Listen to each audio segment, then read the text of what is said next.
On top of Old Horror Hill, in a secret laboratory, Professor Weirdo and Count Kook were in their monstrous glory. 6 drops of the... Ready? Hi, welcome to TMR podcast number 6, Artificial Scarcity. And today we're going to be talking about a lot of things, but first of all, zero fluoride water filters. For a sponsor. Beautiful. And the mint that's homegrown in my garden. Anyway, as you guys can possibly maybe see, the sun is perking through the window, and it's a beautiful spring day in Australia. We've had a freezing winter, of which I luckily missed 2 months. I was in Europe. This guy froze his ass off. That's it. It's been tough. The extra layering helped out, I'm sure. That's right. I'm not artificially scarce there, that's for sure.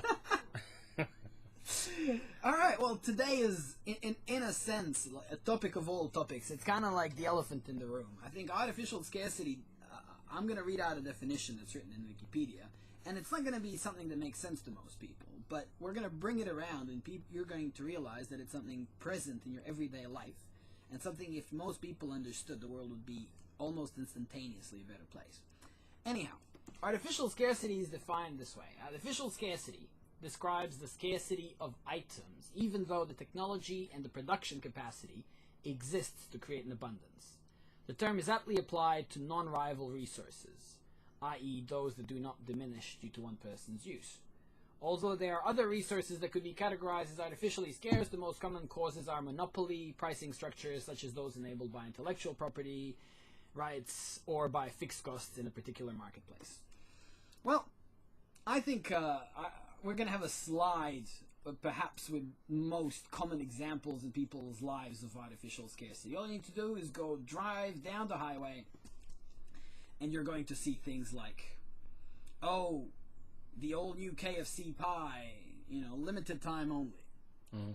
Now, limited KFC time can make 1 billion pies for unlimited time, and the idea is because you have the psychological perception that, oh my God, if I don't get this pie this week, then I'm never going to be able to get this pie. Well, when we're talking about food in a way too, you can't really drop the price on food, right? Because we're talking fast food, right? So the prices are pretty slim. Yeah. So they can't say 50% off this time only, because we all know what the price was last week. Yep. But they can offer limited edition. And I mean, limited edition is not limited by anything real. It's just limited by it's a sales pitch. Imagination. It's a sales pitch. It's limited by the imagination of the marketers. And I think on our slides you're going to see, KFC spicy something. Only on Tuesdays you can get it. Or the McRib in United States. There's a phenomenon where tens of thousands of people gorge themselves on this absolutely terrible fat-infused pork thing. All because it's only here for 2 weeks, the McRib. Yeah. And truth is, they sell it all year round in Germany or wherever else, and they can make however many they want. But this notion that... I don't think it even comes from a pig. God, no. I think it's artificially made. So, when you think of artificial scarcity, perhaps better than the economic definition we've just given you, is this special edition thing or a limited time only offer. It's something that there is no reason for the limited time or nothing special about the edition other than the aim to create a perception in your own mind that this is something that, I very soon will not be able to get. Therefore, it's more valuable because my window of opportunity to get it is closing. And that is the first psychological insight into. I think it gets even funnier and more insidious, with fashion and limited edition apparel and shoes. We could talk about, watches is a perfect example, a Swatch watch, limited edition. Like they make millions of watches and they sell millions of watches, but every now and again they go, things are a bit slow. Yeah. Let's bring out a one-off, a limited edition. Now, we won't tell the people how many we're going to sell. Are they actually numbers? Sometimes they do, but they don't. Right? Yeah, very often they don't. They don't like to, because if it's limited edition, it's doing really well. They'll run it. Limited edition limited edition might not be just a number. They might not say we're only going to make 1,000. It could be, we're only going to limit it for 6 months production or 6 months of sales, which could be millions. Absolutely. And I mean, we got some interesting pictures of Nike sneakers, but the funniest is perfume, limited edition of perfume. I mean, there couldn't be a funnier example. They make this thing for cents a gallon. I mean, perfume is one of those things that the packaging that it's in costs 10 times more than the perfume. Product, yeah. And the edition is limited, again, by nothing tangible, nothing real. But even I can give you an even better example that you find even more funny. These morons who line up in front of the Apple store 2 days before because the new product release, it's going to be released, and they only have a limited number for that particular, you know, like we're only giving so many to Australia, we're giving so many to, I don't know, England. So people line up because they want to be the first so they can, and it's like a status thing. Look, I got the new iPad. Oh, yeah, they're like a little demigod. And Apple promote this in the way where they get all their staff, the morons, to line up out the front.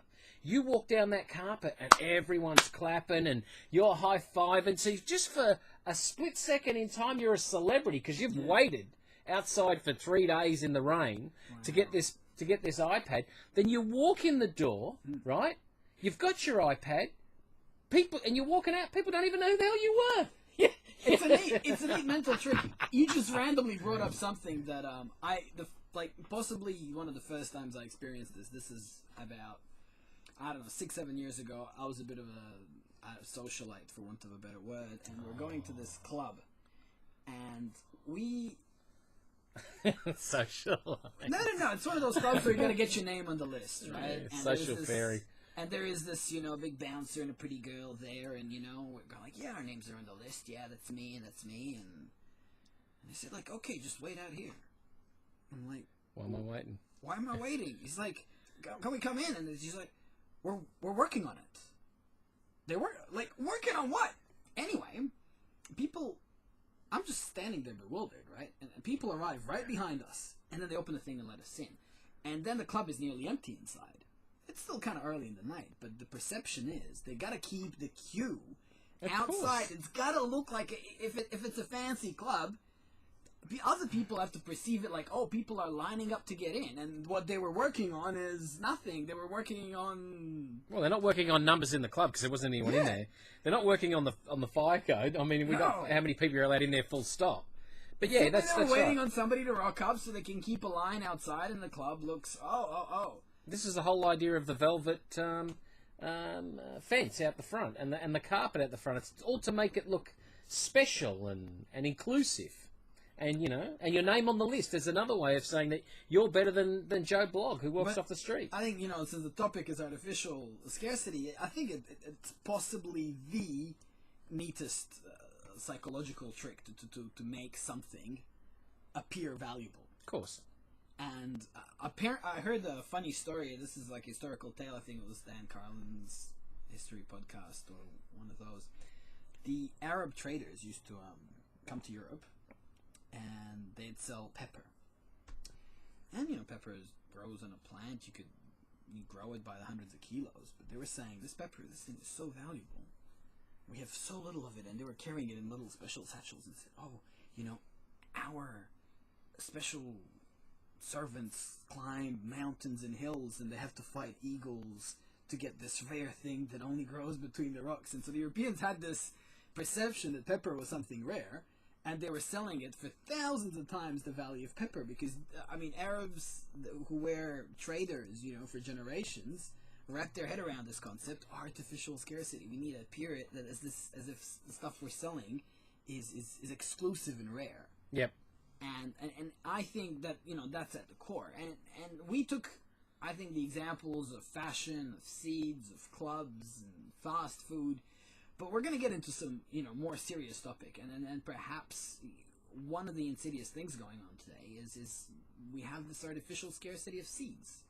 Now, I've had a backyard garden for 2 years now, and I can tell you one thing. Saving seeds is like the easiest thing in the world. But fruit is so loaded with seed that the notion of buying seeds is perhaps as a matter of convenience if they're really, really cheap. But, if you're a farmer, if you're growing one corn, for instance, has a couple hundred corn seeds, which, if you let it dry out properly, you can harvest in a matter of a minute. But most farmers save their own seeds too, because they pick the best plant, the one that gives us the biggest cob, the best, you know, the one that seems to be maybe a little bit more resistant to the pests. The pests have eaten all the other ones but this one, right? And so they're going to save those particular seeds more than anyone else for their next crop the year after. They're not going to save just anyone. But yeah, you're right. You made the point. I mean, seeds are abundant. Yes. And we live in a world where a company called Monsanto is making hundreds of billions of selling seeds. And there's something inherently weird about this. And they have, through a mixture of mass industrialized farming, where farmers basically grow tens of thousands of hectares of food that they literally can't be stuffed saving their own seed, because it's like an industrial operation on one hand. No, let me finish. So you have the volume being so high that the guy doing it, you know, like the seeding part of it, he just wants to outsource it to someone else. And then secondly, they are fenced in with the lawyers who, because cross-pollination happens so much and so many seeds are already Monsanto seeds, the second that one of those seeds gets into a farmer's field, the farmer who's been saving his own, that farmer gets sued by Monsanto, and he has to pay as if he grew the whole thing Monsanto. So in a sense, they're pushing them legally to just keep buying these seeds, and seeds are abundant. There's no reason for any farmer to buy. The reason why Monsanto makes money out of seeds is because Monsanto sells to industrial farms. We're talking one farm that might grow, I don't know, 1,000 acres of corn, or let's say 1,000,000 acres of corn, right? And because you have all that corn in one spot, it's going to be susceptible to a certain bug. Or if I was to, let's just say, in our country, in Australia, if I was going to grow fish and chips, right? And I grow 1,000,000 acres of fish and chips in one spot, I'd have more seagulls than I could poke a stick at. So Monsanto grows a corn crop that stops those bugs from attacking a commercial crop. In a small area, if you were growing only a small amount and you were diversifying your crop, you wouldn't have those bug problems, because one season you grow corn, next season you grow, I don't know, tomatoes, whatever, and the bugs wouldn't want to eat those particular crops. Basically, but you're right. When they pollinate with the other farmers, then all of a sudden the lawyers get involved, because now we're talking about the patent system, and they're suing them until haven't got a farm left, because you stole our seeds, and it's just so wrong. It's not funny. And I mean, perhaps if we don't lay down so many details about Monsanto, you might as well say that they sell. The idea is they sell chemicals. No. And they sell plants that are not going to die by the treatment of Monsanto chemicals, which are going to kill all the bugs, all the pests, and... There's one thing we forgot here. On the commercial crop across the road that grows the 1,000 acres of corn, those seeds are terminator seeds. So once the crop's grown, there's nothing you can harvest from it, right?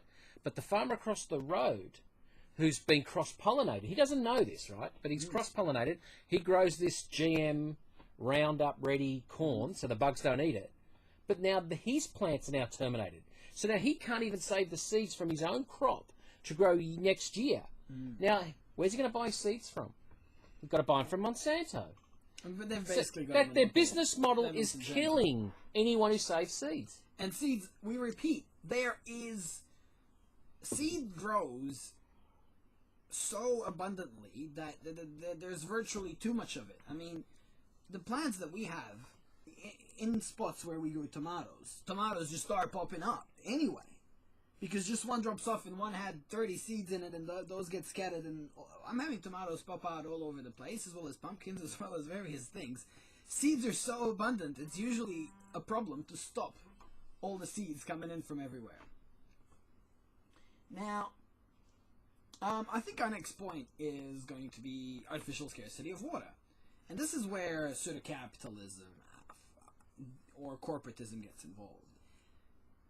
Water supply. I mean, water being a public good, water is running down, tens of thousands of rivers of planet Earth. There's enough fresh water on Earth for every single person to consume, I'd say, multiple swimming pools of it. However, if, let's say, a city has a single freshwater source, being one river, if one company buys the rights to that source, they will be able to all of a sudden charge dozens of times more for their water.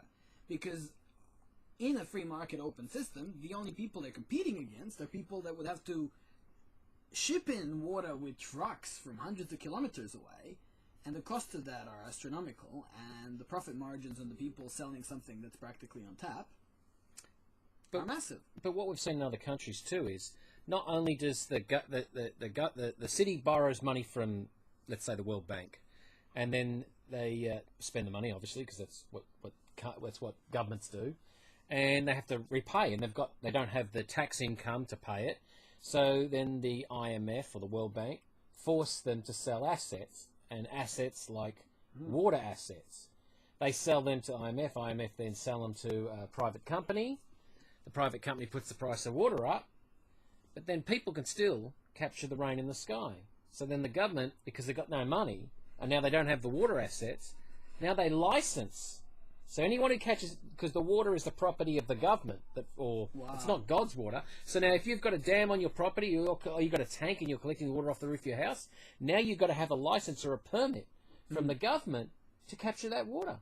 I mean, it just gets more and more ridiculous. And I mean, in Australia it isn't so bad, but you gotta beware when private companies get involved with the ownership of your water, that by definition, their purpose in life is to make a profit. The way they make a profit is by artificially limiting the supply of that water for you. So your life gets worse because you have less water, and then you're going to have to pay more for the less water that you have. And in Australia, we have a very strange problem. You know, most people are going to laugh their asses off to live in Australia when I tell them this. We all had this water restrictions in Victoria. Oh, government tells you, well, we're stage 4 water restrictions. You cannot water your garden, you can't wash your car, you can't do this. You should have a 1-minute shower and just run out really quickly and then buy special water-saving shower heads, and they rip you off. They charge you 3 times more for the water than it used to cost. Now, 80% of water in Australia is fresh water, is spent on watering paddocks for livestock to graze. So just imagine, like, millions of Aussies going around, doing their best to save the water, dumping in the neighbor. Oh my God, he's watering his garden. The police come, he's wasting all our little precious water. He's washing his driveway. While while 20 times more water than all the people in Australia use is being sprayed by the gigaton onto fields so that cattle can graze, so we can have... Gigaton? Yeah. I mean gigaton. I don't know if that's an expression I that I heard originally on nuclear weapons. No, that's how they... it's within... But Gigaliter?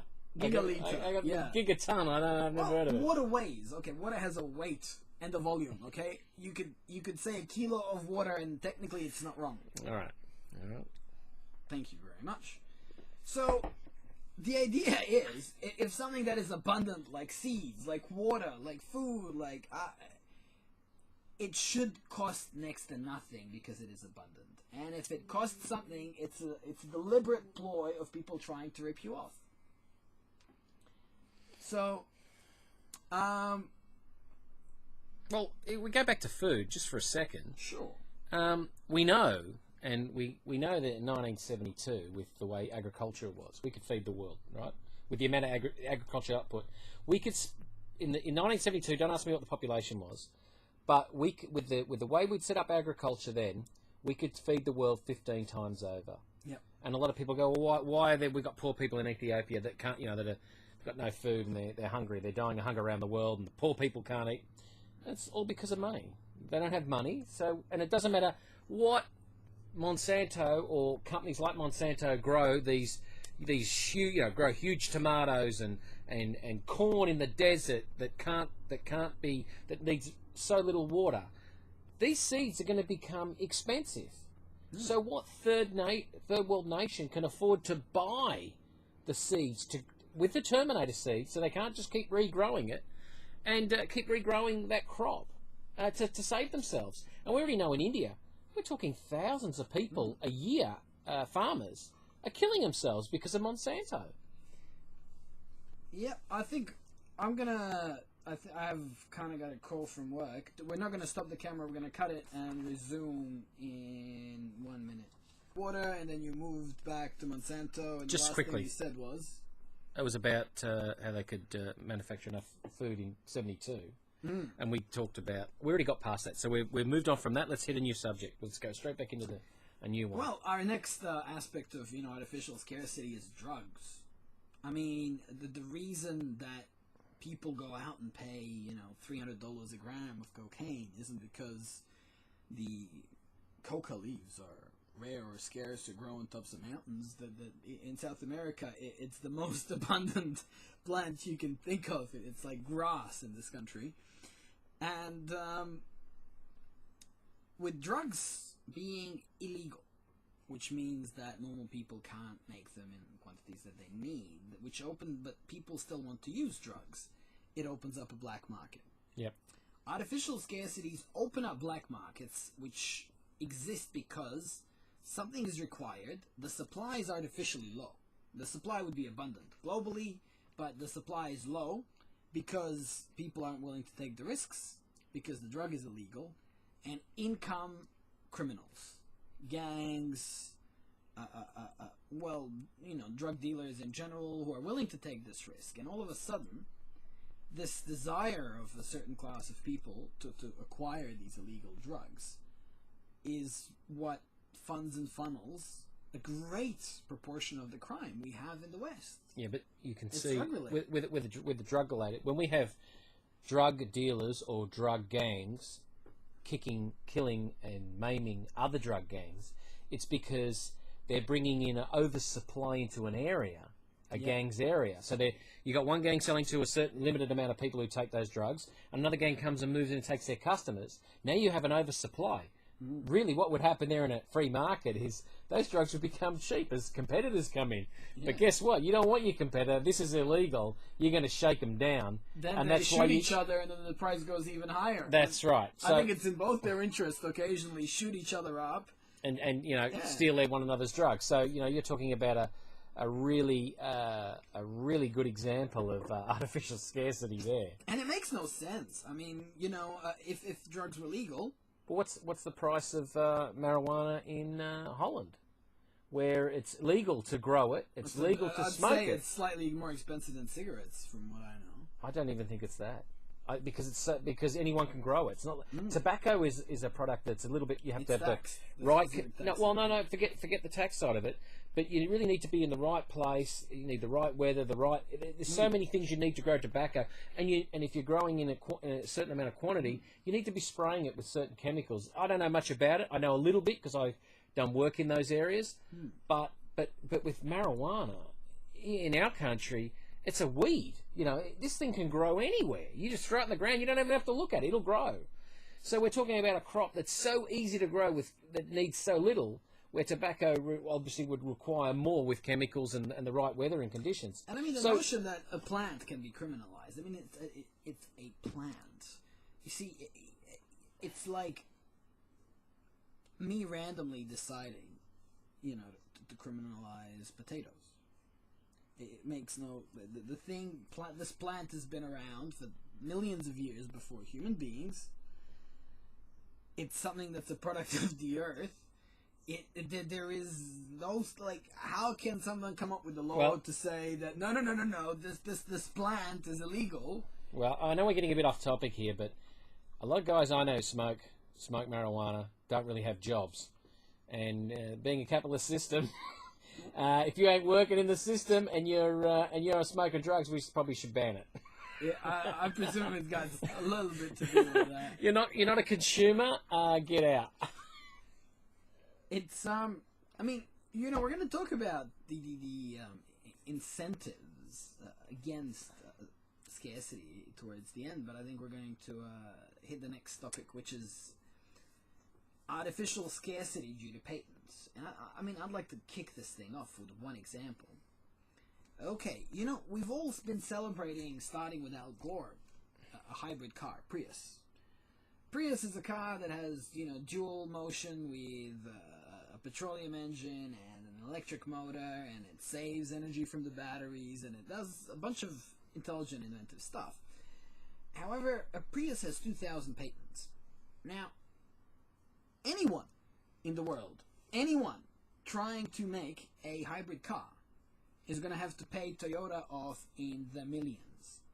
So in a sense, Toyota's just put a big wall in front of anyone trying to make a hybrid car, which is what we need at the moment. You know, something that uses less soil, something that's more gentle on the environment, something that you know, moves us a step closer from the caveman, let's burn, you know, fossilized stuff for energy, you know. And this progress isn't happening because Toyota, who, you know, most people consider a lovely company for making us a hybrid car, has put such a bunch of barriers in front of every other company trying to make a hybrid car. And I mean, examples abound, you know. Microsoft, I think they have in like 2003 they decided to go from 1,000 to 2,000 patents a year in 5 years, and they actually have so many patents that if you're trying to make some product that's operating system related, you would probably be in violation, you know, of some Microsoft patent, and should you be successful at it, they'll be knocking on the door asking for money, you know, extorting it. And as you can see, these patents stifle innovation, and if you stifle innovation, you stifle productivity. If you stifle productivity, you're by definition making something less abundant. And having already covered the patent system, I mean, it was still worth re-mentioning this thing again, and I find it pretty insidious. So, I mean, comments, Chris.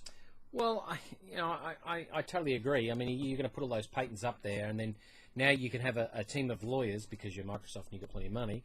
Anyone who comes out with new innovation, you can try and file it back to one of your previous patents, which could be 15 to 20 years old. Yeah. Right, give or take.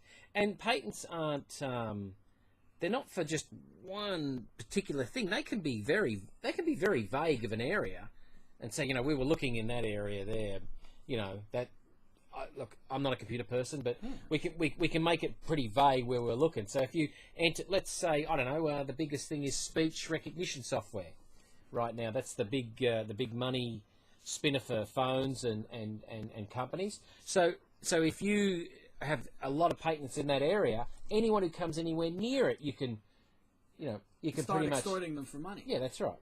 And I mean, the notion where you have technology companies, right, spending more money on lawyers than the engineering side of the company, the research and development. I mean, it's insane.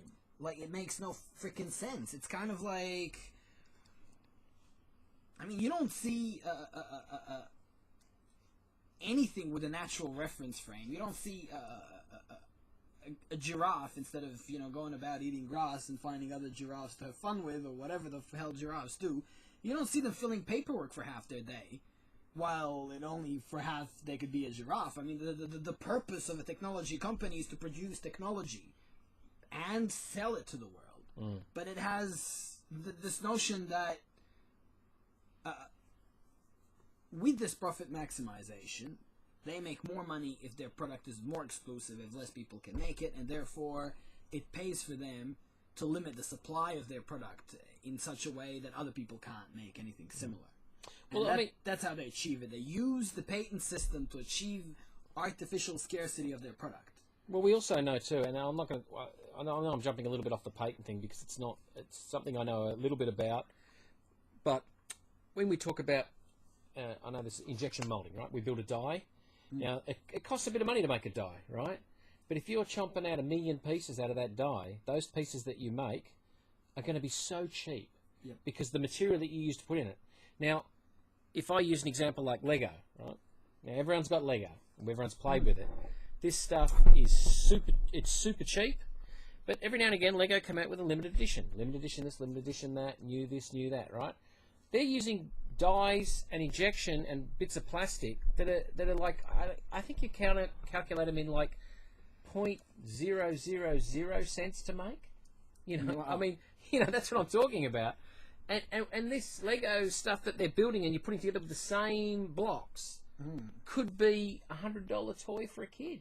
Yep. I mean, I just spent 120 on the little Harry Potter Lego castle for my little nephew. So now you know. It hurts. The point is, they create this also artificial demand, and the kids like, oh, unless I have this toy, I will never be fulfilled, and my parents hate me, and but like even Sonny knows, because that's his thing too. Once you build a mold for something, for injection molding, and there's a lot of things that are around us that are made out of plastic, like this keyboard in front of us. I mean, obviously there's billions of keyboards out there, but once you do that initial mold, that keyboard is worth cents. Yep. Cents. It's not worth any more. But they tell you, you just assume that, look at it, it's good quality, it's this, it's that, and, it must be worth more. We have this idea in our minds that once they build a robot to put it together and an injection molder to make it, this stuff is worth nothing. And, we're not going to really talk about solutions yet, but really, in this moment, I really got to say that, open sourcing technology changes that so dramatically. I mean, when it comes to control systems, 2007, when I started working as an engineer, it cost $7,000 to come up with just a very basic control system, which, say stops a machine from jamming.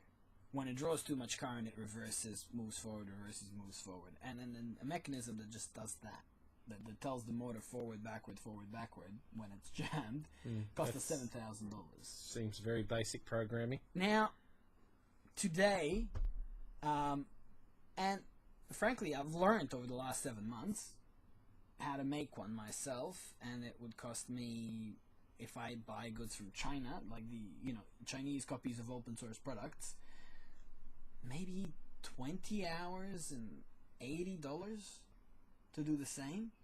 And can you just imagine when you have this technology, firstly somebody shows the world how to do it, they open source it, and then someone from China copies it, makes a cheap copy.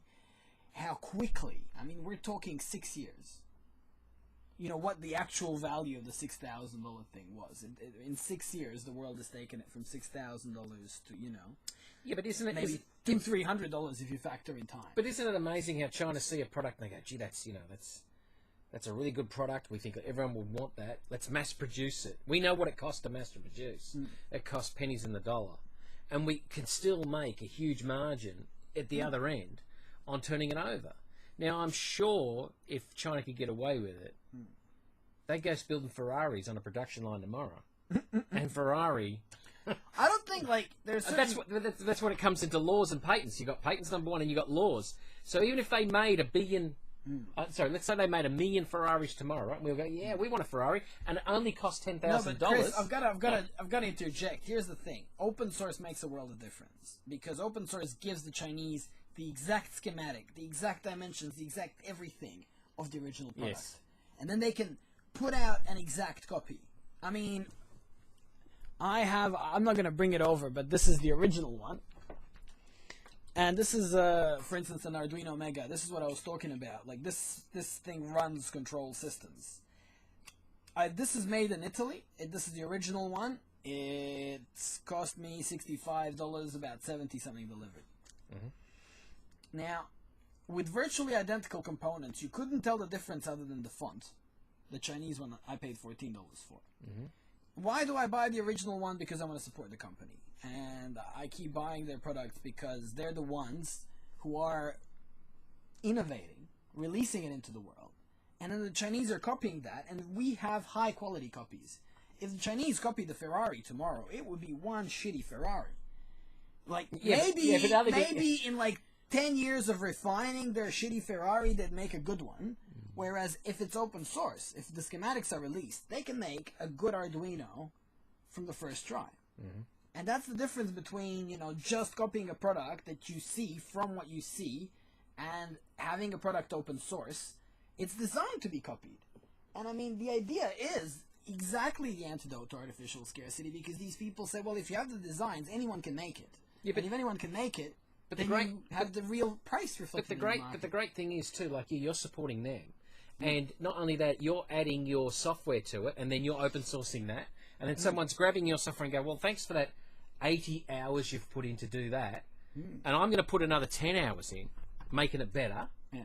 and then that's going to go online, and then someone's going to come across and go, well, I'm going to put another 40 hours to make it do this, this, and this. And then now that's open. That goes back to the original person who goes, well, hey, you know what? I've benefited from giving it away because now I've got it back with another 40 hours of work on it that I don't have to do. Yeah.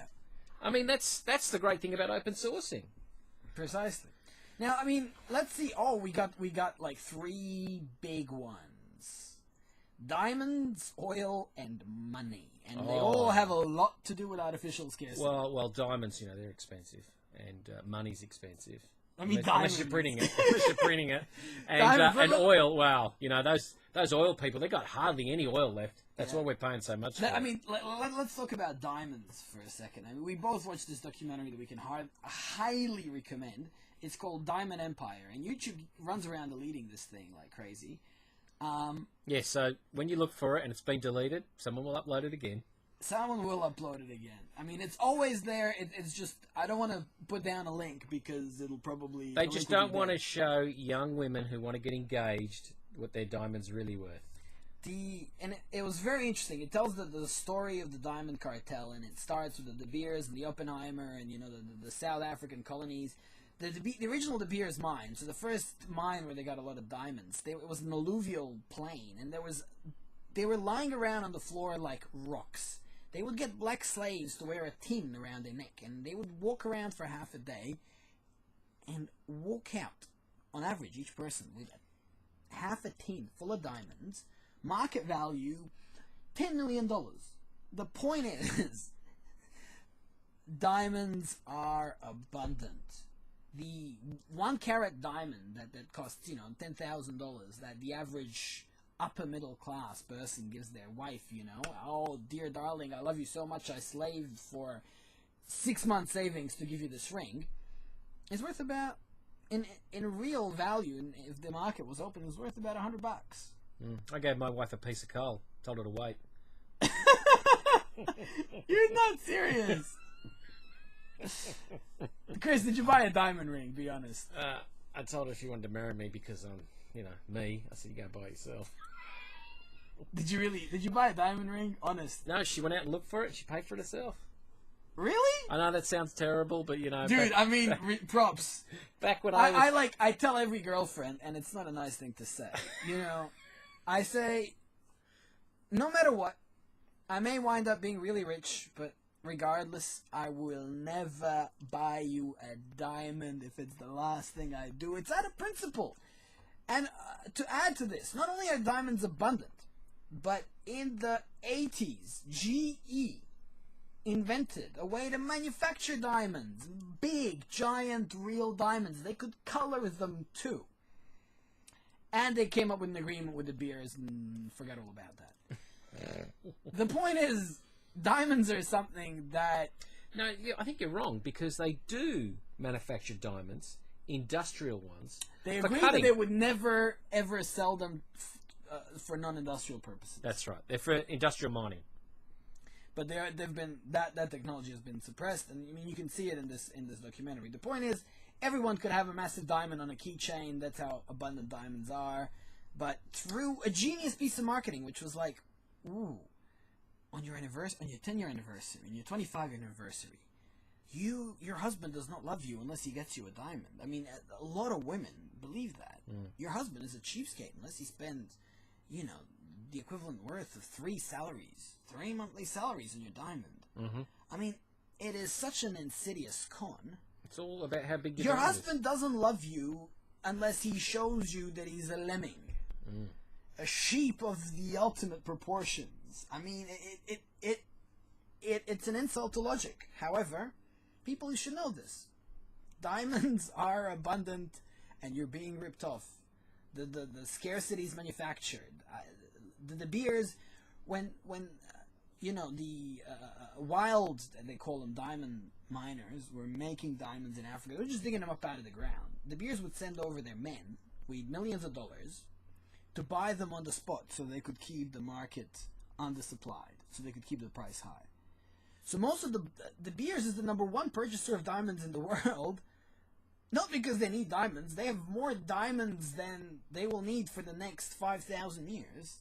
It's that they keep buying them so the supply is low, so the price remains high. Now, Now, do we know where De Beers is located, the head office?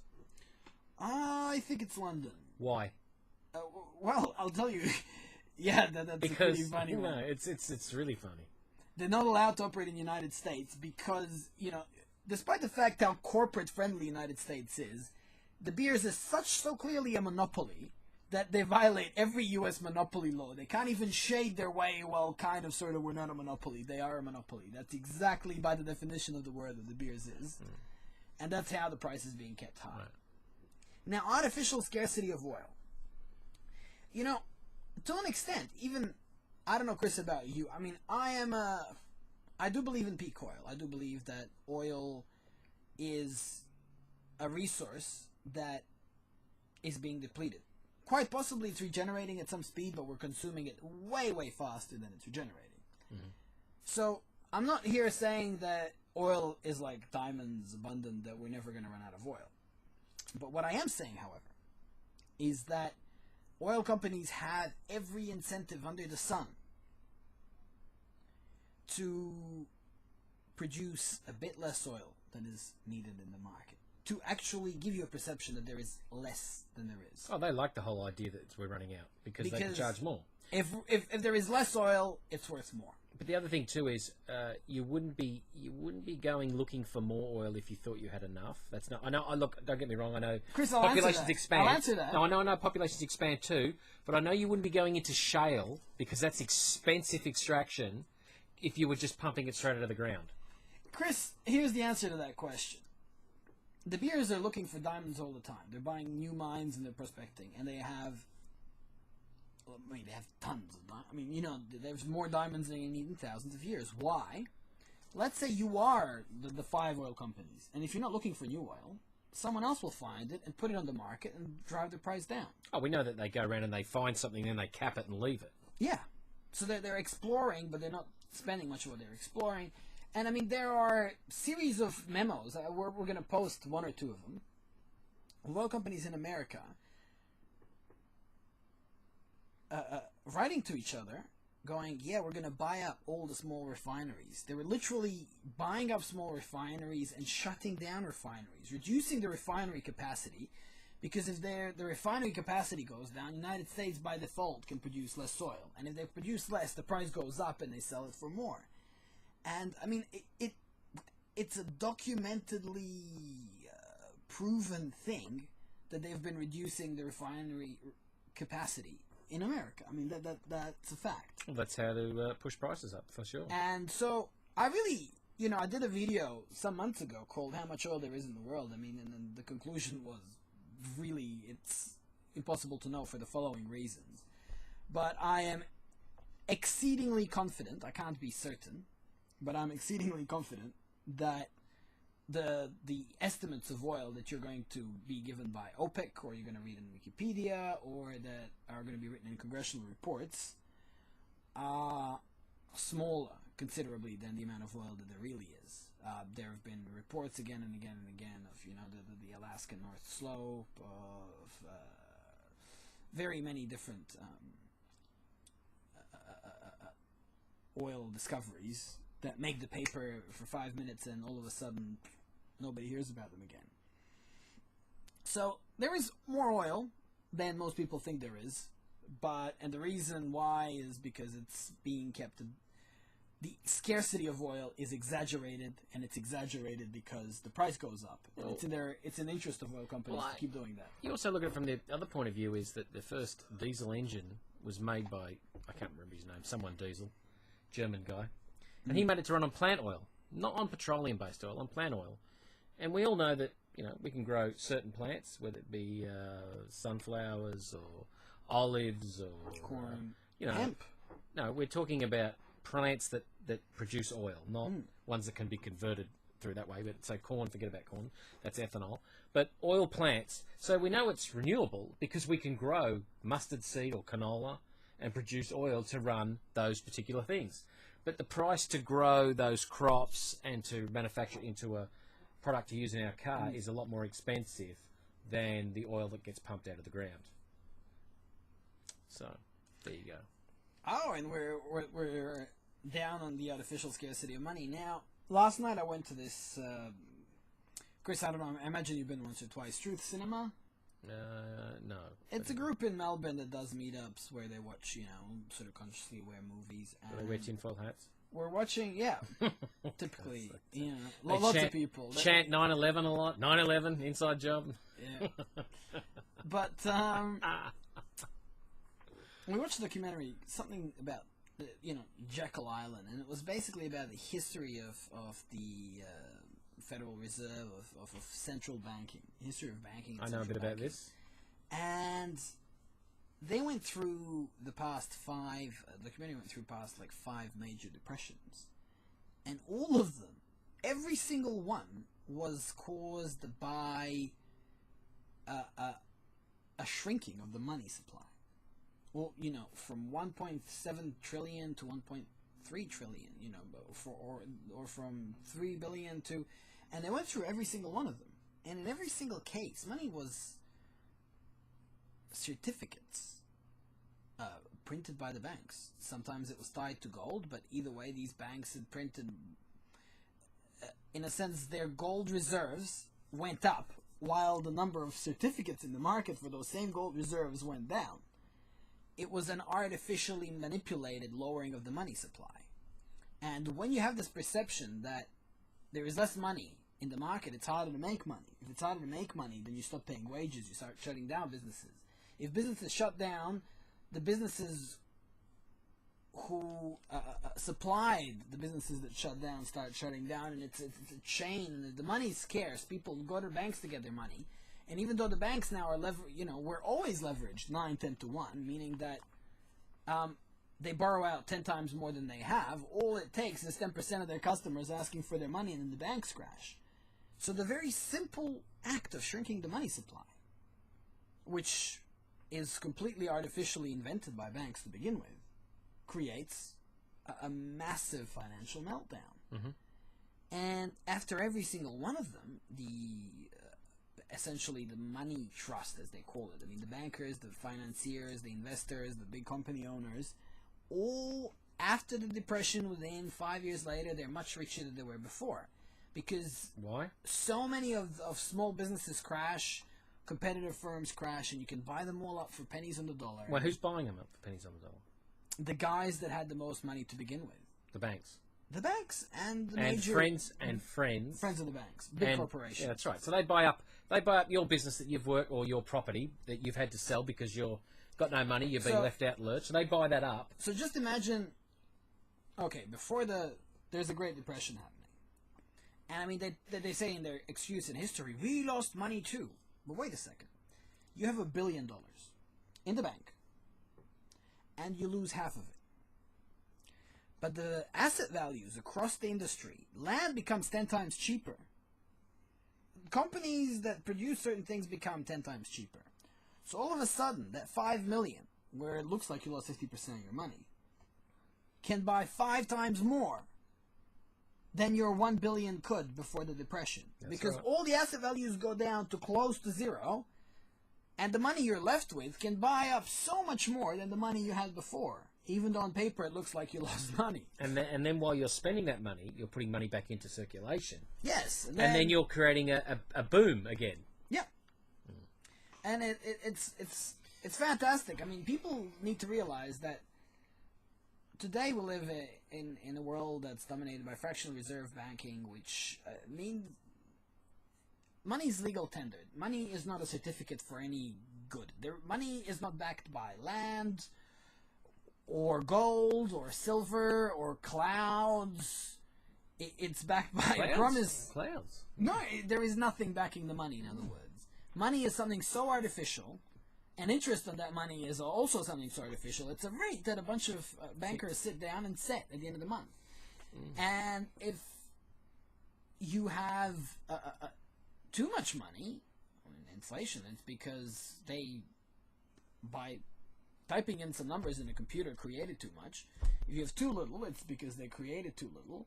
And there is no external thing you can blame for inflation. I mean, you could trace everything that's happening with the economy whether it's booming, crashing, whether it's inflation or deflation, all the cause and effect, I mean, the only people that have a substantial effect on it is the central bank in a country and the top, say, 5 to 10 financial institutions that do most of the trading in assets. Well, here's another thing too is, let's just say that I own a house, right? Yeah. And I decided that I was going to put up as collateral to borrow money from a bank, so I tell them, this is my house, you know, I want the same amount in, you know, I want $500,000 in cash. And then I went out to the next bank and said, here's my house, I want $500,000. Yeah. And then go to another bank and I want another $500,000. It's called rehypothecating, right? Yeah. Now, for me, it's illegal. I can't do that. I'm not allowed to go to the 30 different banks and ask for money for my house, because when I don't pay And back if you that took money, money of all 30 of them, I mean, you would be in jail. but now that I've got all this money, let's just say I got all this money, and then I don't pay back those loans, and they all come in for my house, and it's only worth $500,000. Well, they take me to court, I go to jail. But in England, banking institutions can do this with gold, property, any asset. They can rehypothecate it. So they can sell that. They can say, oh yeah, we have this. We have, you know, $10 billion in gold, or $10 billion in land, and they can sell it, create money, give it to the public, and then do it again and again and again. Now, when that bank crashes, and if, let's say you're a secured creditor, right, which none of us are, the people who put their money in the bank are not secured creditors. We're unsecured creditors after a certain amount.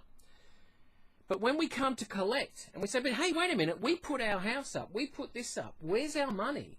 They can say, well, you know, you have to fight with them and that other bank, and you have to fight with that company and that corporation for that asset, because we sold it to them, to them, to them, to them, to them. But because they're a company, who's going to jail? Nobody. They're allowed to do it. Legally, they're allowed to do liability. And guess what more? If that's not enough, they have no fractional reserve limit. So, in effect, if I have $1, you know, if a bank has $1 million, they can lend out 10 million. That's the case in America, Australia. In America, they cheated on it, but they broke the laws, you know, and it's clear that they broke the laws.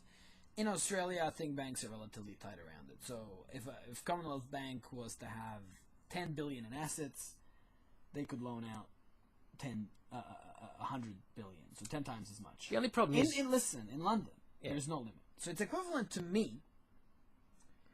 Let's say all my net worth would be whatever, $30,000, $40,000, $50,000, and I could go like that, with, you know, in my socks and thongs, socks and sandals, and I could, you know, go to BHP and say, guys, I can loan you $100 million for this project here. There's $100 million. You owe me like 5% interest on that.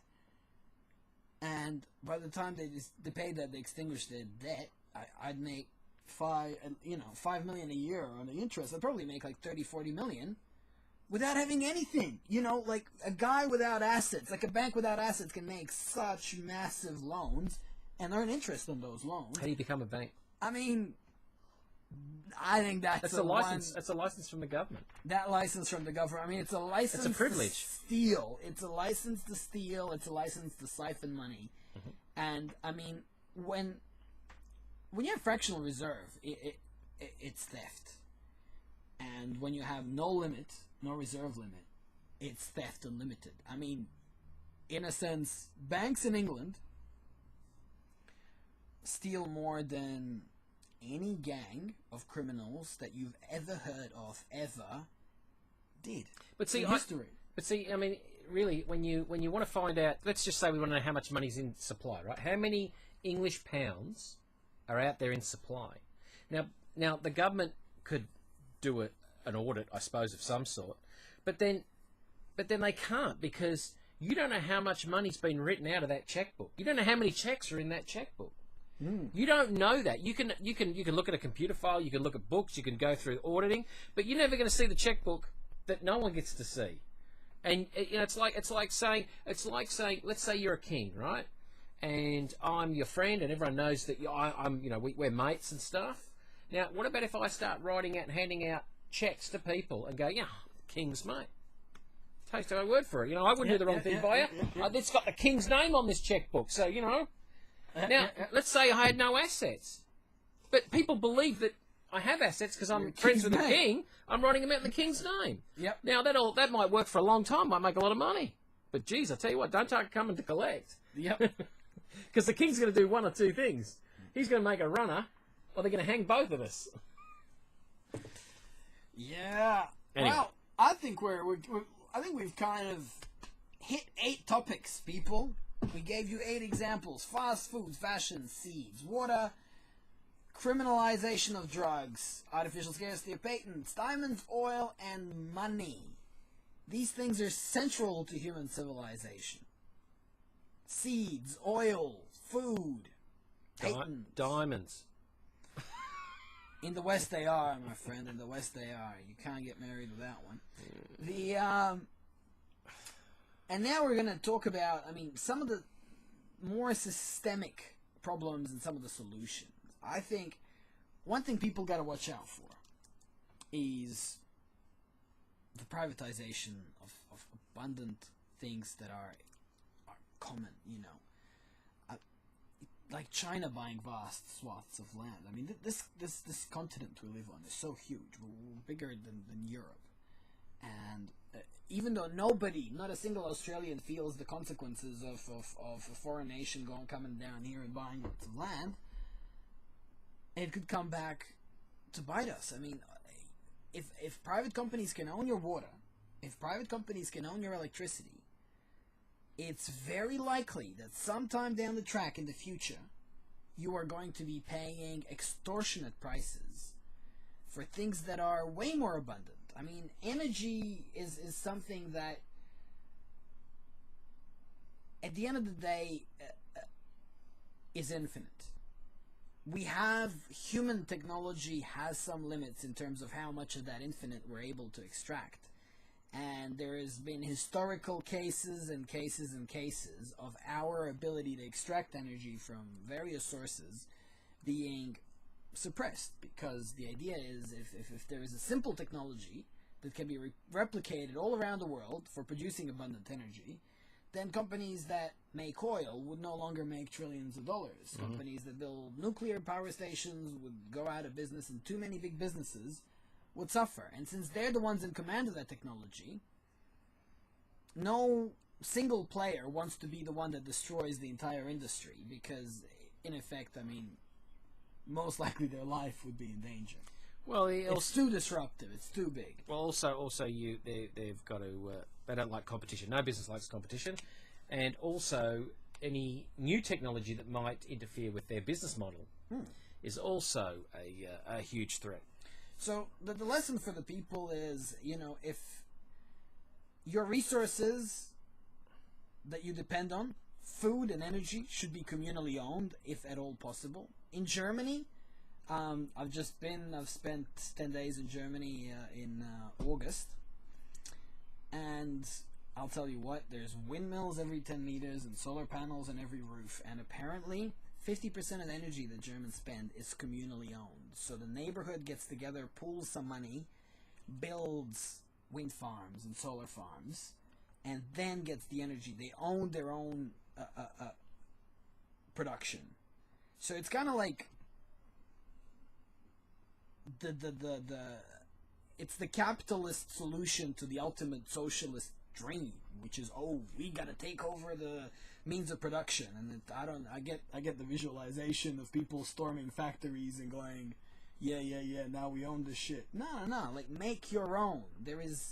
I think the future is going to be in producing your own food, producing your own energy, and in effect you are doing your own means of production, and you're going to be the owner, not some hard to define collective. And collectivism is good so long as you know who you're sharing stuff with. Well, and if it's some vague collective, the nation, the country, the world, then that's where things fall apart. I think it's going to get to a point where the people are going to start, like, with 3D printers, make their own stuff. With the solar panels on the roof, they're going to produce their own energy, collect their own water, where they pump it out of the well or they catch it from the sky. It's going to get to a point where smaller communities and suburbs are going to be more independent than others. And then the other people in those other areas are going to see what's going on, like you've seen in Germany, and they're going to say that we want that. As long if people can see it and they can see how it works, they'll want it. As they want it, it doesn't matter how hard the government, state, local government, or federal government come down and go, well, now we're going to make you pay fines, and we're going to tax you on that, and you need a license to pump water, and the rain's owned by us, and you need a license, and we're going to put a meter on that. What's going to happen is then the people are going to rise up and say, but you're not doing anything. Yep. You're not doing. You've done nothing for us. We've put the infrastructure in. We've put the infrastructure in. We've worked it. We've done it really hard. We've put all the work together, and we're now reaping it from our benefits. And all you want to do is tax us on it. Well, you own the sky. Okay, why? What have you done to put the sky there? You don't what would happen is the parasites. The parasites will get. They'll be gone. I believe that. What else is there to say? Oh, I don't care what you believe about drugs or whatever, but I think plants, nobody should be capable of owning a plant or of banning a plant. Plants are a part of the landscape, just like nobody should own the sky or the clouds or the ocean. Plants are a part of the landscape we were born on. They belong to Earth. Maybe you could say we all, they're part of the environment in which we live, and I don't believe in prohibition or ownership of genes of plants or anything like that. I think fundamentally, even separate from the philosophical aspect of the question of whether it's wrong, it is against the interests of 99% of people of the world to give any one government, individual, or corporation the capacity to own such things as the sky or plants.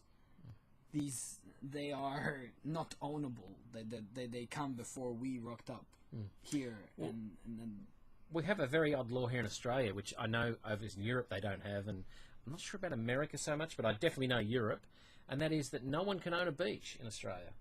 You cannot fence off a beach in this country. If you do, you'll be thrown out of this country so damn quick if you put a fence up.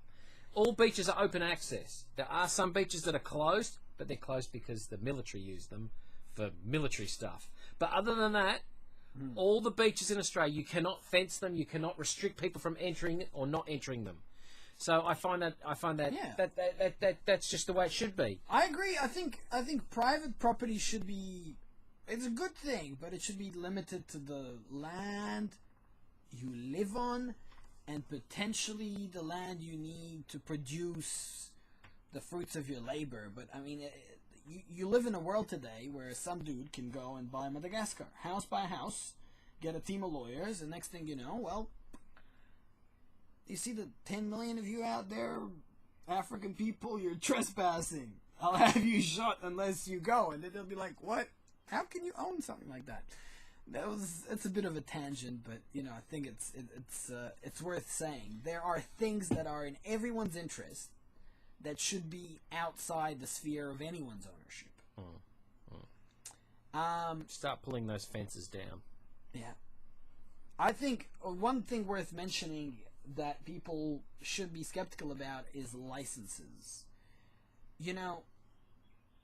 Licenses are also a means of artificial scarcity. I mean, if you license only lawyers that finish their however many years of this and that, and potentially you can have a school that teaches people to believe a certain way, which is potentially biased, limited, potentially wrong, and only give those people a license to practice law.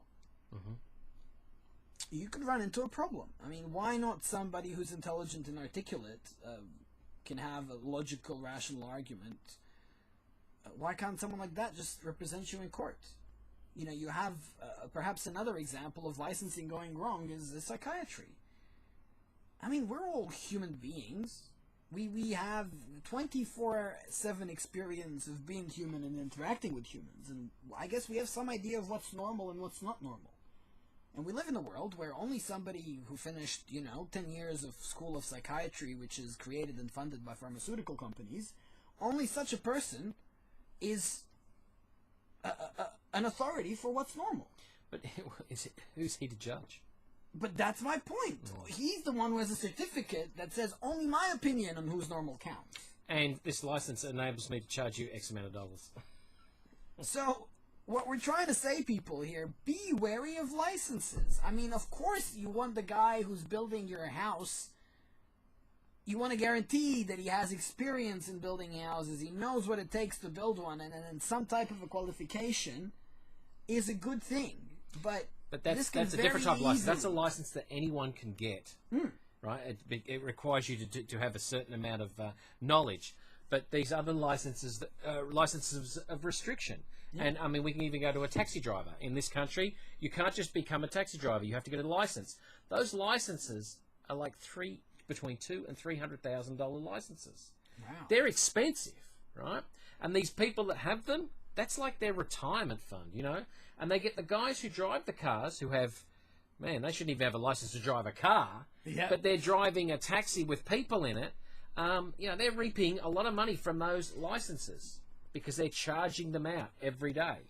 They're artificially scarce. They're artificially scarce. Yeah, we only have a certain amount of them for a certain amount of taxis. We have millions of cars, and we have millions of people who can drive those cars. And the artificial thing that says, ooh, only some of you can be taxi drivers and you have to pay the government hundreds of thousands of dollars, or whoever happens to be the present owner of a license hundreds of thousands of dollars, you have a problem. Licensing there clearly doesn't work. And perhaps we can mention a few solutions really quickly. We talked about open source technologies. Open source technologies make things abundant.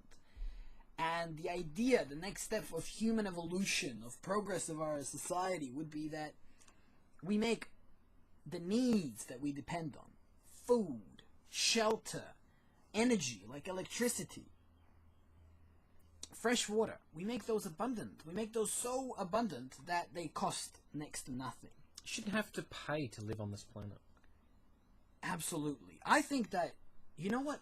If you want a Ferrari and a villa, by all means work very hard, maybe 16-hour days, start a company, whatever, build it up, have it. If you want it, work for it. But I think the other half of this... No, 1 second. If the resources are so abundant on this earth, you know, an animal is born and there is grass to graze, you know, there is no toll booth to let a deer into a field of grass and charge them in terms of this is what you have to do for me in order for you to eat grass. I mean, it makes no sense in the natural world.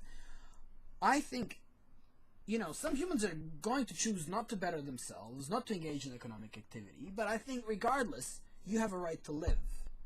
And some people are going to waste their lives, and there's nothing you can do about it. But you're a human being, you have a right to live on this earth. And not enough people respect that. Maybe we should get a country like Australia, split it right down the middle, and say, right, everyone who doesn't want to work the 9 to 5 and wants to live, there's half the country, there's all the resources, here's access to this, this, and this, off you go. And everyone who wants a Ferrari and live in the city, you have to participate twice as hard because the other half left. See how long it takes before the other half decides that it looks better over the fence. I mean, I honestly think if we did something like that, there'd be a lot of movement in both directions, because a lot of people live very unfulfilled lives. I mean, too many people, the only satisfaction that they get is out of the toys that they buy. Yeah, but that doesn't last. Yeah, perhaps, you know, when they left their jobs, they'd be like, ooh, I miss those toys, but perhaps it'd be the other way around. I honestly don't know, but regardless, I'm not advocating a world where people do fuck all. What I'm advocating is that you should have a choice. As a human being, the food and a roof above your head should be a guarantee because you're a human being, and we have the resources to provide for that. That's right. If you want more, which should be natural that you want more than just a couple of plates of food a day and a little roof over your head, by all means work for it. But we have the capacity to provide that basic. But maybe that's what I'm arguing for. Yeah, that's right. And maybe that guy who just wants those 3 meals or 4 meals a day and a roof over his head and the heater in winter and the air conditioner in summer so he doesn't get too hot in his house and access to the parks and this. Maybe he sits there all day writing some of the best stuff you've ever read in your life because he has the time and the free energy to do it. Yet we're never going to get that if the guy has to work 6 days a week to pay for that miserable existence. I mean, the question is, are people lazy and selfish? And I would say that, most people, given a long enough period of time where they make all the decisions for themselves, where they're not forced into anything, are going to wind up showing that they're not neither lazy or selfish. Are there lazy or selfish people? Absolutely, but of course. But these are conditions.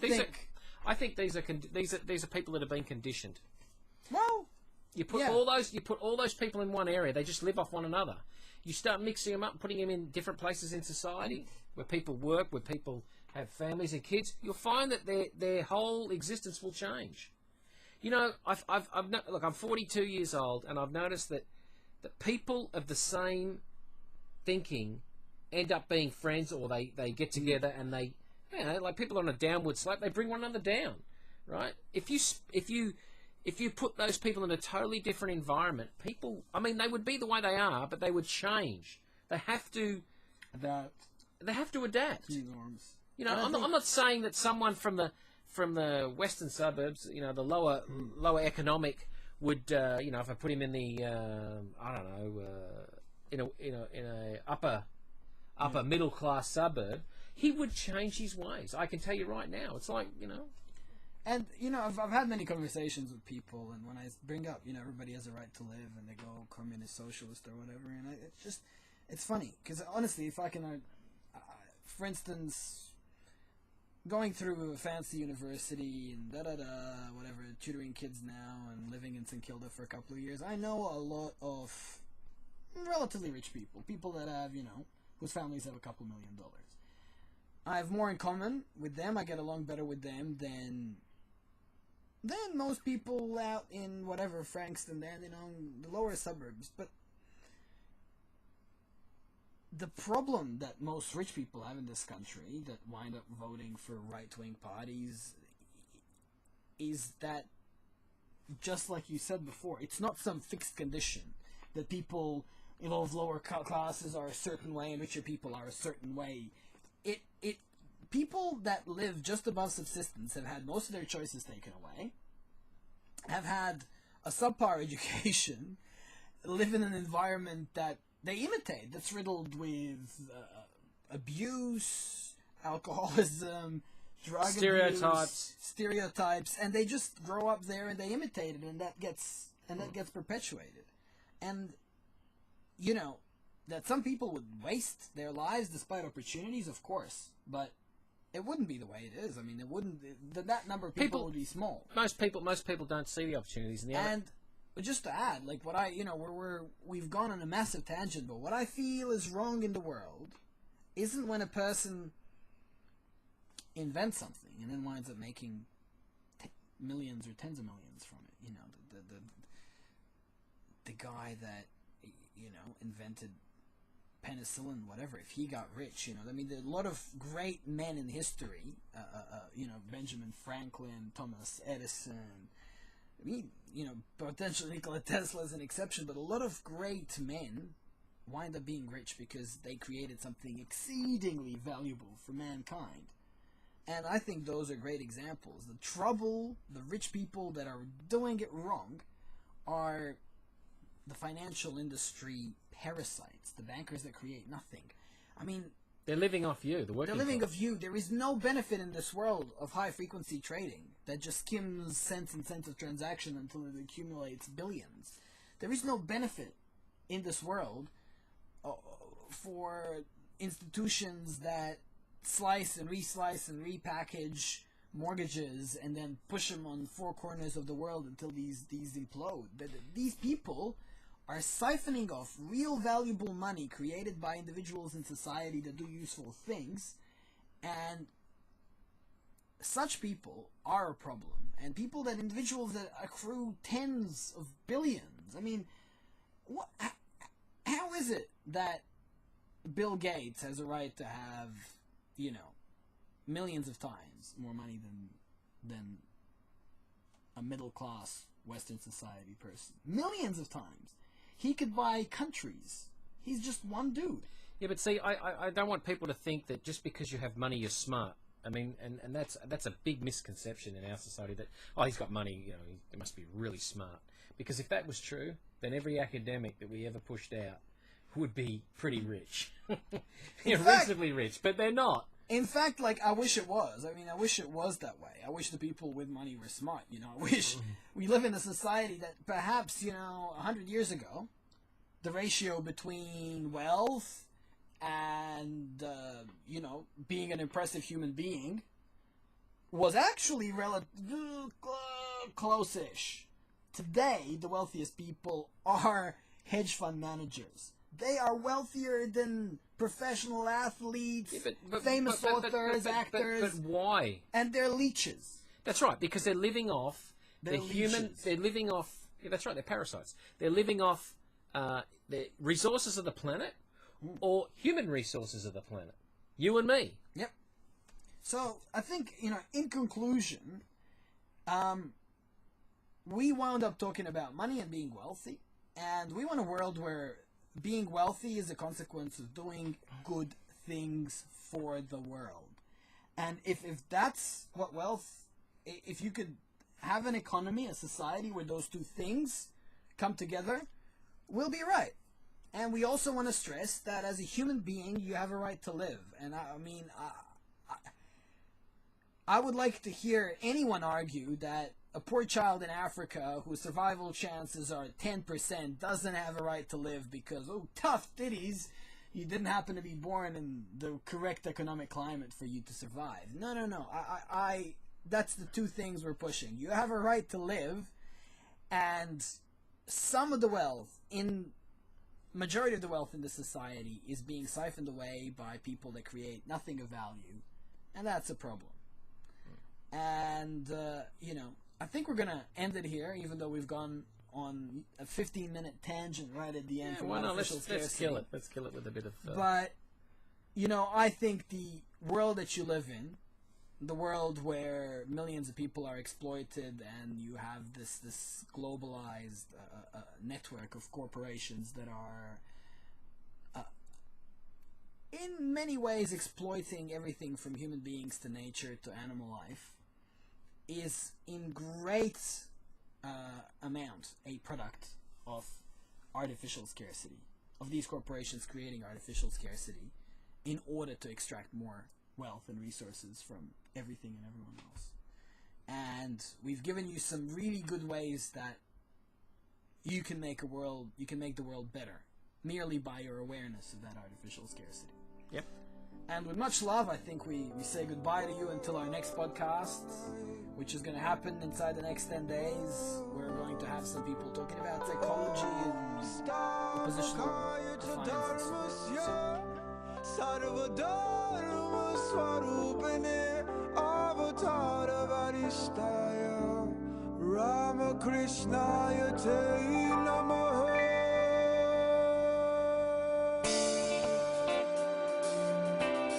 Yes, This song is called Be the Change, inspired by the words of Mahatma Gandhi, who lived for peace and not violence, and told us to be the change we wish to see in the world. Freedom's calling, I feel the fire that's deep inside us. Everybody wants change, but tell me who will guide us. To the leaders that pass away, put up your lighters. It's a beautiful struggle, but it cannot divide us. We're the ones that we've always been waiting for. See yourself in the mirror and open up the door. Walk through it and feel the love throughout your pores. Be the light, life's purpose is to feel joy. Metaphysical, lyrical, standing up for truth. The only one to make change is walking in your shoes. Be the example, don't complain about the news. Making music and serving the world with the loo. Now you can be the same, or you can be the change.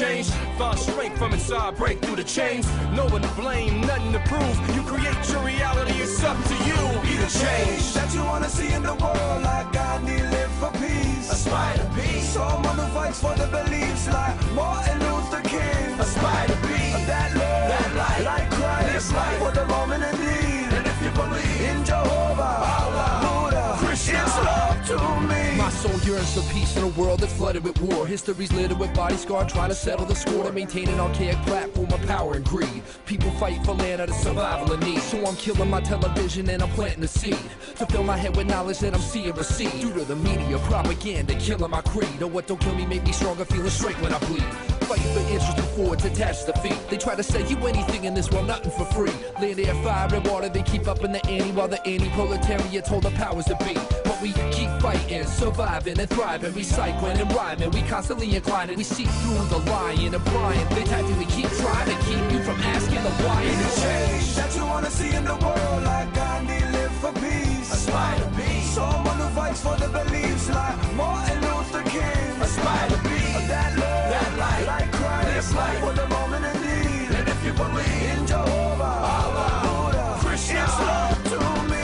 We find solutions, different possibilities, creating organizations like Aspire to Be, inspiring young minds to see, building life skills, nurturing creativity, fulfilling the youth's basic needs, listening actively, teaching the tools to succeed, positive role models, we plant the seed, the roots drink the water which feed the trees, someone help me, giving back is my responsibility. Be the change that you wanna see in the world, like Gandhi live for peace. Aspire to be Someone who fights for the beliefs, like Martin Luther King. Aspire to be that love, that light, like Christ, live life for the moment in need. And if you believe In Jehovah, Allah, Buddha, Krishna, it's love to me.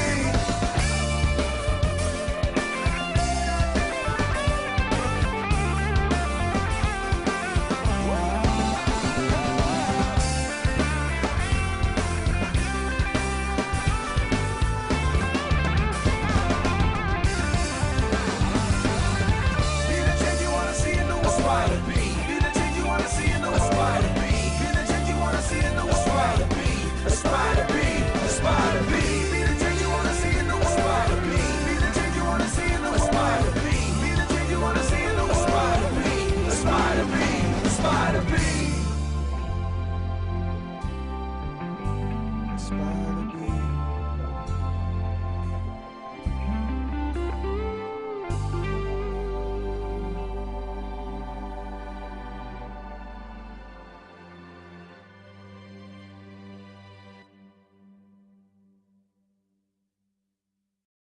So, when you think of artificial scarcity, perhaps better than the economic definition we've just given you, is this special edition thing or a limited time only offer.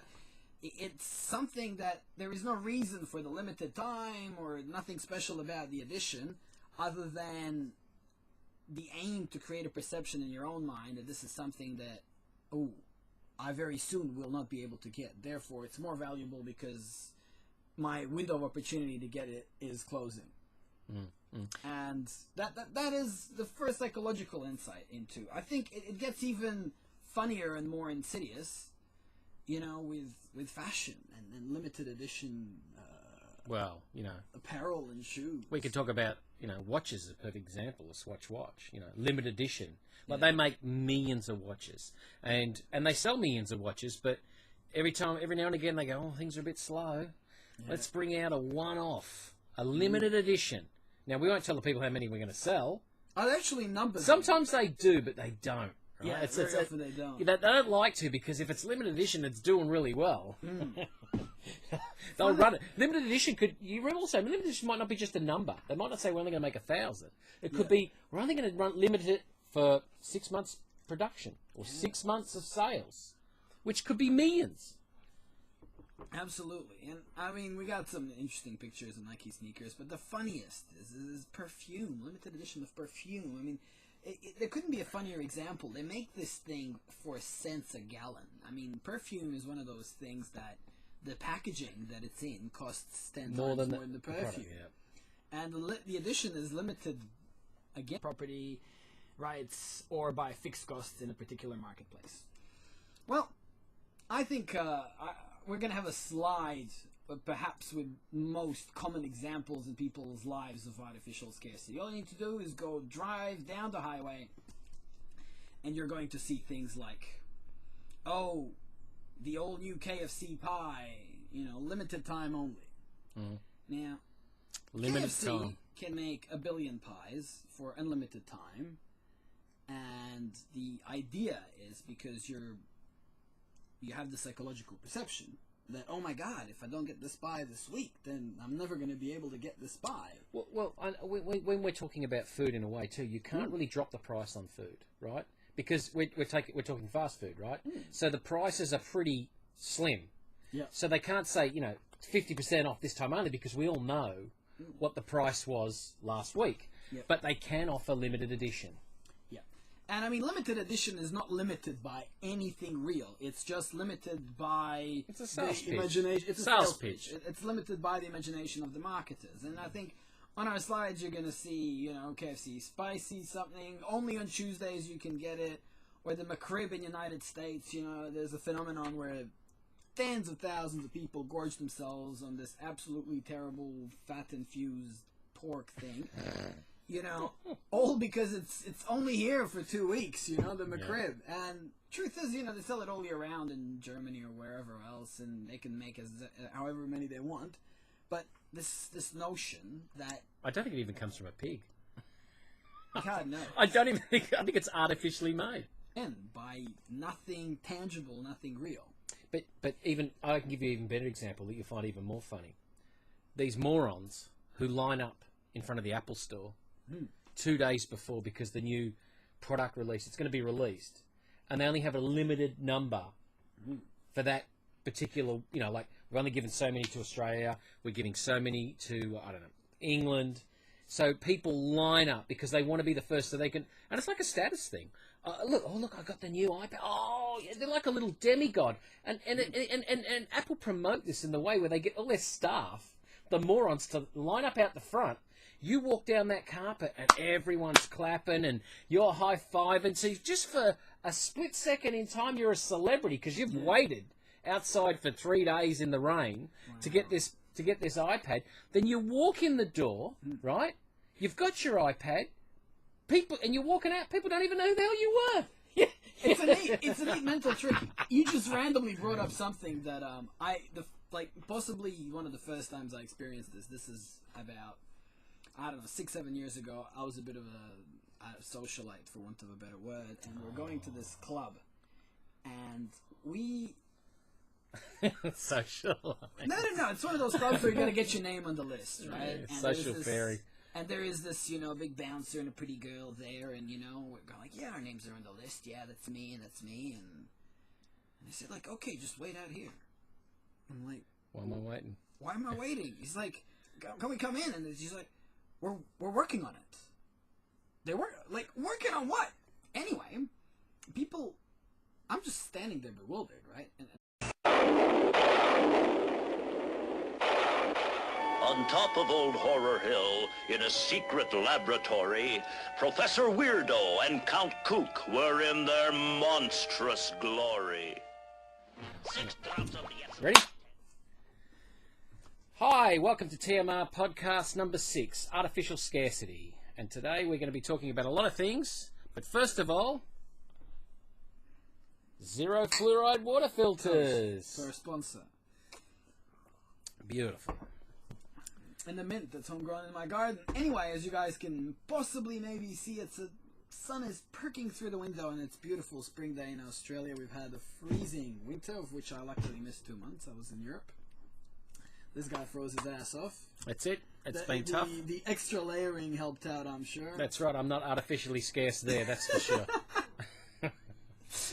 Alright, well, today is, in a sense, a topic of all topics. It's kind of like the elephant in the room. I think artificial scarcity, I'm going to read out a definition that's written in Wikipedia, and it's not going to be something that makes sense to most people, but we're going to bring it around, and you're going to realize that it's something present in your everyday life, and something if most people understood, the world would be almost instantaneously a better place. Anyhow, artificial scarcity is defined this way. Artificial scarcity describes the scarcity of items, even though the technology and the production capacity exists to create an abundance. The term is aptly applied to non-rival resources, i.e. those that do not diminish due to one person's use. Although there are other resources that could be categorized as artificially scarce, the most common causes are monopoly, pricing structures such as those enabled by intellectual. People arrive right behind us, and then they open the thing and let us in. And then the club is nearly empty inside. It's still kind of early in the night, but the perception is they got to keep the queue outside. It's got to look like, if it's a fancy club, the other people have to perceive it like, oh, people are lining up to get in, and what they were working on is nothing. They were working on... Well, they're not working on numbers in the club because there wasn't anyone in there. They're not working on the fire code. I mean, we got how many people are allowed in there full stop. But yeah, They're that's waiting right. on somebody to rock up so they can keep a line outside, and the club looks This is the whole idea of the velvet fence out the front and the carpet out the front. It's all to make it look special and inclusive. And, you know, and your name on the list is another way of saying that you're better than Joe Blogg, who walks off the street. I think, you know, since the topic is artificial scarcity, I think it's possibly the neatest psychological trick to make something appear valuable. Of course. And I heard a funny story. This is like a historical tale. I think it was Dan Carlin's history podcast or one of those. The Arab traders used to come to Europe, and they'd sell pepper. And, you know, pepper grows on a plant. You grow it by the hundreds of kilos. But they were saying, this thing is so valuable. We have so little of it. And they were carrying it in little special satchels and said, oh, you know, our special servants climb mountains and hills, and they have to fight eagles to get this rare thing that only grows between the rocks. And so the Europeans had this perception that pepper was something rare, and they were selling it for thousands of times the value of pepper, because, I mean, Arabs